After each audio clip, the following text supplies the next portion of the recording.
Haleluya, shalom Bapak Ibu Saudara yang dikasihi Tuhan, shalom. Sekali lagi saya ucapkan shalom. Mari kita menyembah Tuhan, mari kita datang ke hadirat-Nya. Mari kita naikkan ucapan syukur kita kepada Tuhan.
dalam setiap keadaan dalam hidup kami. Apapun yang terjadi, kami mengasihi Engkau karena kami mencintai Engkau Tuhan, karena Engkau begitu baik buat kami dan karena Engkau begitu luar biasa. Sampaikan firman-Mu supaya firman-Mu menjadi penuntun bagi setiap kehidupan kami, menjadi terang bagi kaki kami dan pelita bagi jalan-jalan kami. Terima kasih ya Bapa, di dalam nama Tuhan Yesus semua yang percaya katakan amin. Shalom, selamat pagi Bapak Ibu. Mari kita lihat Mazmur pasal 32, kebahagiaan orang yang diampuni dosanya, dari Daud, nyanyian pengajaran. Berbahagialah orang yang diampuni pelanggarannya, yang dosanya ditutupi. Berbahagialah manusia yang kesalahannya tidak diperhitungkan Tuhan, dan yang tidak berjiwa penipu. Selama aku berdiam diri, tulang-tulangku menjadi lesu, karena aku mengeluh sepanjang hari. Sebab siang malam tanganmu menekan aku dengan berat, sumsumku menjadi kering seperti oleh teriknya musim panas. Selah. Dosaku kuberitahukan kepadamu, dan kesalahanku tidak kusembunyikan. Aku berkata, aku akan mengaku kepada Tuhan pelanggaran-pelanggaranku, dan Engkau mengampuni kesalahan karena dosaku. Selah. Setiap orang saleh berdoa kepadamu, selagi Engkau dapat ditemui. Sesungguhnya pada waktu banjir besar terjadi, itu tidak akan melandanya. Bapak Ibu yang dikasihi dalam Tuhan, Daud mengerti dalam hubungannya dengan Tuhan, dia harus terbuka, dia harus apa adanya kepada Tuhan. Kenapa Bapak Ibu sekalian? Anda dan saya percuma berpura-pura di depan Tuhan. Anda dan saya bisa berpura-pura di depan banyak orang, tetapi kita tidak bisa berpura-pura di depan Tuhan. Anda dan saya bisa menyembunyikan perasaan hati kita yang sebenarnya di depan semua orang, tapi engkau dan saya tidak bisa menyembunyikan siapa dirimu di hadapan Tuhan. Bagian lain firman Tuhan berkata, Tuhan melihat hati. Itu sebabnya Bapak Ibu sekalian, selama aku berdiam diri, kata Daud, selama aku tidak mengakui dosaku, maka ada tangan Tuhan yang menekan. Dan ini adalah sebuah kebenaran firman Tuhan yang berlaku bukan hanya pada zaman Daud, tetapi juga pada zaman Anda dan saya yang hidup pada perjanjian baru. Saya tidak menyampaikan berita tentang keselamatan karena kasih karunia Tuhan. Semua orang sudah tahu persis, setiap orang percaya tahu persis bahwa kita tidak bisa diselamatkan oleh karena perbuatan baik, oleh karena amal, oleh karena sesuatu yang Anda dan saya kerjakan. Karena keselamatan itu sudah dibayar oleh Tuhan Yesus dan harus melalui pengorbanan Dia. Tetapi saya mau menyampaikan sebuah kebenaran yang berlaku sama, yaitu tentang dosa dan pengakuan dosa. Bapak Ibu yang saya kasih di dalam Tuhan, jelas Yesaya pasal 59 ayat 1 dan 2 mengatakan yang merupakan pemisah antara manusia dengan Tuhan itu adalah segala dosa. Pada waktu Anda dan saya, sekalipun Anda dan saya sudah dibenarkan oleh Tuhan Yesus, sudah diampuni dosanya oleh Tuhan Yesus, pada waktu Anda dan saya melakukan kesalahan, dan itu selalu bisa terjadi. Surat ketujuh roh kepada ketujuh jemaat di kitab Wahyu menunjukkan bahwa sekalipun itu gereja, sekalipun itu adalah umat Tuhan, tapi ada seringkali Anda dan saya melakukan kesalahan. Dan itu sebabnya Bapak Ibu sekalian, firman Tuhan menegur kesalahan-kesalahan mereka. Itu sebabnya setiap kita harus mengakui kesalahan kita. Jika kita mengaku dosa kita, maka Ia adalah setia dan adil, sehingga Ia akan mengampuni segala dosa kita dan mengampuni jika kita dari segala kejahatan. Bapak Ibu yang saya kasih dalam Tuhan, penyelamatan yang dilakukan oleh Tuhan Yesus tidak membuat Anda dan saya bebas melakukan dosa. Penyelamatan yang dilakukan oleh penebusan yang dilakukan oleh Tuhan Yesus tidak membuat Anda dan saya terbebas dari keharusan untuk mengakui setiap kesalahan kita. Mengapa? Karena itu kesalahan kita. Bapak Ibu yang saya kasih dalam Tuhan, sering kali waktu saya belum mengerti firman Tuhan, saya sering berkata kepada Tuhan pada waktu saya belum mengerti firman Tuhan. Setiap kali doa saya selalu berkata, Tuhan ampuni segala dosaku, ampuni segala dosaku, ampuni segala dosaku. Setiap kali saya berdoa, Tuhan aku minta Engkau menyempurnakan segala doaku yang tidak sempurna, dan Engkau mengampuni pelanggaranku, kesalahan-kesalahanku. Bapak Ibu sekalian, ternyata doa pengakuan dosa yang seperti itu tidak pernah membuat saya bertobat dari dosa. Mengapa? Karena saya tidak menyebutkan dosa apa yang saya lakukan, karena saya tidak berterus terang. Mungkin Anda berkata, ya Pak, tapi Tuhan tahu apa yang saya lakukan. Sama halnya dengan mengapa Anda berdoa harus secara spesifik, maka Anda dan saya juga harus mengakui dosa secara spesifik. Pertama, itu akan berguna bagi Anda dan saya sendiri. Pada waktu Anda dan saya membuat sebuah pengakuan yang spesifik kepada Tuhan, maka kita akan teringat dengan itu dan kita akan menghindari itu. Jangan pernah berkata bahwa dosa selalu mengingatkan saya akan kesalahan. Tidak, itu bagi orang yang memang tidak mau bertobat. Tapi waktu bagi orang yang bertobat, sekali kesalahan saja sudah cukup sebenarnya untuk membuat dia tidak melakukan lagi. Bapak Ibu sekalian, itulah yang dikatakan oleh Daud, dosaku kuberitahukan kepadamu dan kesalahanku tidak kusembunyikan. Mengapa Anda dan saya menyembunyikan kesalahan? Mengapa tidak memberitahukan dosa? Karena sebenarnya Tuhan tahu apa yang Anda dan saya lakukan. Pengakuan itu tidak membuat dosa Anda dan saya menjadi sebuah hal yang biasa dalam hidup kita. Pengakuan itu akan membuat Anda dan saya mengerti bahwa dosa itu menghalangi kita datang kepada Tuhan. Bapak Ibu yang saya kasih dalam Tuhan, pagi hari ini firman Tuhan mengajar kita, aku akan mengaku kepada Tuhan pelanggaran-pelanggaranku dan engkau mengampuni segala kesalahan karena dosaku. Selah. Kata selah ini berasal dari bahasa Aramaik selotah. Dari kata selotah ini muncul ke bahasa Arab solat, dan kepada bahasa Ibrani selah. Selah ini artinya sujud menyembah kepada Tuhan. Pada waktu Daud berkata, aku akan mengaku kepada Tuhan pelanggaran-pelanggaranku dan engkau mengampuni kesalahan karena dosaku, dia langsung sujud. Dia langsung menyerah kepada Tuhan. Dia langsung berkata kepada Tuhan, Tuhan, aku gak bisa apa-apa. Bapak Ibu sekalian, selah ini bukan mengambil nafas. Selah ini bukan selah dalam bahasa Indonesia, tapi selah ini adalah sebuah kesempatan buat Anda dan saya mengagumi apa yang Tuhan lakukan dalam hidup kita. Pelanggaran-pelanggaran Anda dan saya sudah diampuni oleh Tuhan Yesus, tapi tidak membebaskan Anda dan saya dari sebuah pengakuan dosa. Pada waktu Anda dan saya mengaku dosa kita, maka Dia adalah Allah yang setia dan adil. Dia akan mengampuni segala dosa kita dan menyucikan kita dari segala kejahatan. Pagi hari ini, bawa dirimu untuk terbuka di hadapan Tuhan. Biasakan untuk kita mengintrospeksi diri, membiarkan Roh Kudus. Mengapa Bapak Ibu sekalian? Ini bukan karena kita senang atau suka hidup dalam dosa. Ini bukan karena kita mau ditekan oleh dosa, bukan. Ini adalah sebuah gambaran sikap hati. Pada waktu Anda dan saya bertobat dan terima Tuhan Yesus sebagai Tuhan dan Juru Selamat pribadi, Rohnya, Roh Allah masuk dalam diri kita. Roh Kudus, Tuhan Yesus masuk dalam hati kita. Dia memperbaharui roh kita. Roh kita dihidupkan. Roh kita menjadi tempat kediaman Roh Allah. Tetapi Bapak Ibu sekalian, di sisi yang lain, jiwa kita, pikiran kita, perasaan kita, akal budi kita, emosi kita, dan tubuh daging ini tetaplah tubuh daging yang sama, yang punya kecenderungan untuk memberontak, yang punya kecenderungan untuk tidak taat. Itu sebabnya Petrus ketiduran pada waktu dia berdoa. Dia berjalan bersama-sama dengan Tuhan Yesus, dia hidup bersama-sama dengan Tuhan Yesus, tapi dia masih bisa ketiduran. Sementara Tuhan Yesus berdoa, dan Tuhan Yesus berkata, roh penurut tapi daging lemah. Artinya apa Bapak Ibu sekalian? Kehidupan Allah yang dalam diri kita itu seharusnya bisa memimpin kita. Besok saya akan meneruskan pasal 32 ini. Tetapi pagi ini saya mau mulai dengan lebih dulu Bapak Ibu sekalian. Pada waktu Anda dan saya mulai terbuka di hadapan Tuhan, ada banyak orang Kristen, ada banyak hamba Tuhan, ada banyak orang yang melayani Tuhan. Kalaupun saya tidak bisa bilang banyak, ada beberapa orang yang terus bisa melayani Tuhan, terus bisa hidup dengan dosa. Ada begitu banyak cerita orang-orang yang memang dalam keadaan bersalah, dia tetap bisa melayani Tuhan. Bisakah itu terjadi? Bisa Bapak Ibu sekalian. Karena manusia hanya melihat apa yang tampak di depan mata, tapi Tuhan melihat hati. Saya mau sampaikan pagi hari ini, ayo kita terbuka di hadapan Tuhan.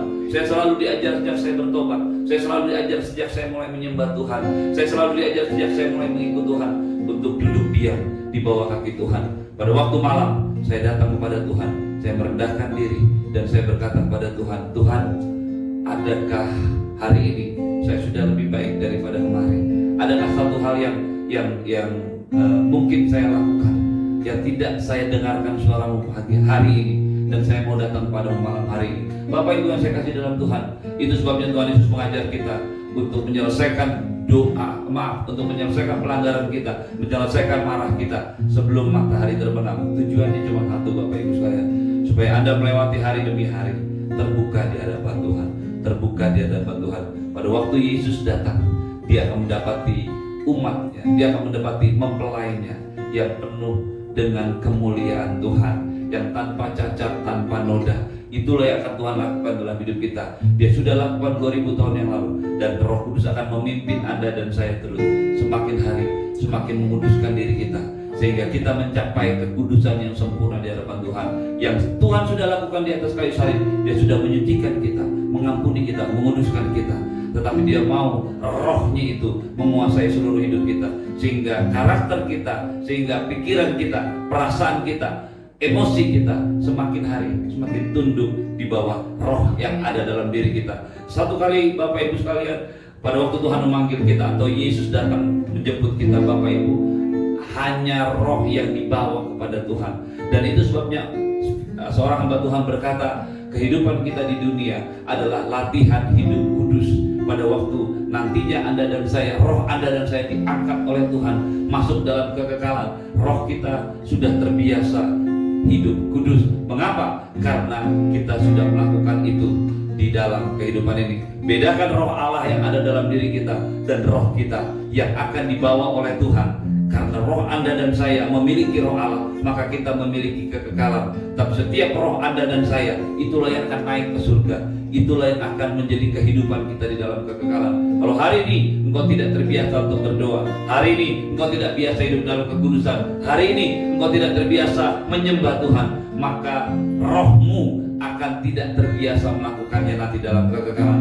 Pagi ini mulai belajar untuk terbuka di hadapan Tuhan dan tidak menyembunyikan kesalahan.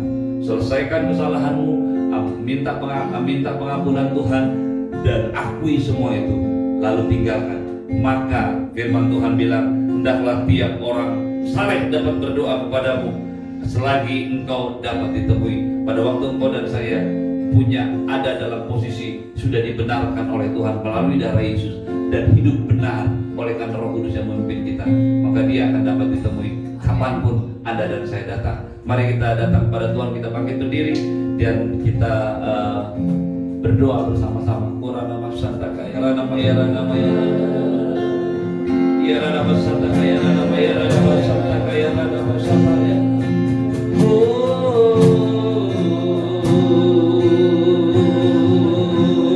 I worship you, I love to worship, I worship you, Jesus, I worship you, with all of my heart and all of my soul. I love you, I love to worship you, I worship you, I worship you, oh Jesus, I worship you, with all of my heart and all of my soul. I love you, I love to worship you. Sekali lagi katakan, I worship you, I worship. Terima kasih Tuhan, ya Tuhan. Jesus, I worship you, with all of my heart and all of my soul. I love you, I love to worship. I love you, I love you, I love to worship you. I love you, I love to worship you.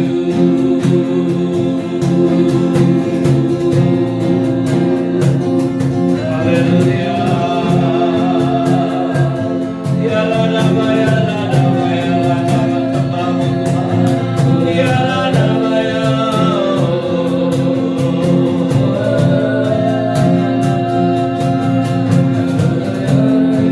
Mari katakan kepada Tuhan.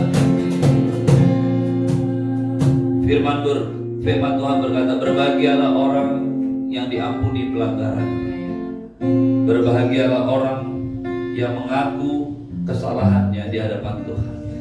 Pagi hari ini, biarkan Roh Kudus memimpin hidupmu, menerangi hatimu, menyingkapkan setiap hal yang tersembunyi dalam hidupmu.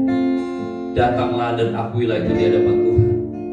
Kalau kau belum menerima Tuhan Yesus sebagai Tuhan dan Juru Selamat pribadi, pagi hari ini datanglah, minta pengampunan, akui Dia, undang Tuhan Yesus masuk dalam hatimu, maka Dia akan memperbarui hidupmu.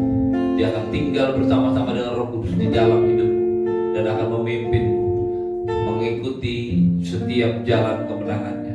Bapak Ibu yang dikasihi Tuhan, dimanapun kau berada, pada saat kau menyaksikan tayangan ini langsung maupun tunda, terimalah berkat yang berlimpah-limpah dari Bapa di surga, cinta kasih dari Tuhan Yesus, penyertaan yang kekal dari Roh Kudus menyertai hidup. Tuhan yang menyinari engkau dengan wajahnya dan memberikanmu kasih karunia. Tuhan yang menghadapkan wajahnya padamu dan memberikanmu damai sejahtera. Tuhanlah yang memberkati dan melindungimu. Tuhan yang akan memimpin hidupmu hari ini dan sampai selama-lamanya. Roh Kudus akan memanggari kehidupan, menjagai engkau dari semua yang jahat, dari semua sakit penyakit, virus, bakteri apapun. Kau akan aman bersama-sama dengan Tuhan dalam perlindungan Tuhan. Berjalan mengikuti setiap tuntunannya di dalam nama Tuhan Yesus. Semua yang percaya katakan amin. Selamat pagi, Tuhan Yesus memberkati. Shalom. Sampai jumpa di ibadah penyembahan pagi besok, morning worship besok pagi. Tuhan memberkati.